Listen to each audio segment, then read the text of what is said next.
Music. Valentine Day chocolate ही भिकाऱ्याची लक्षण आहे. 14 फेब्रुवारी हे आपलं नाही, आपला एकच सण 19 फेब्रुवारी आपल्या बापाची जयंती.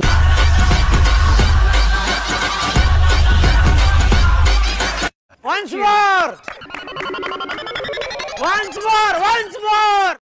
व्हॅलेंटाईन डे चॉकलेट ही भिकाऱ्याची लक्षण आहे. 14 फेब्रुवारी हे आपलं नाही, आपला एकच सण 19 फेब्रुवारी आपल्या बापाची जयंती.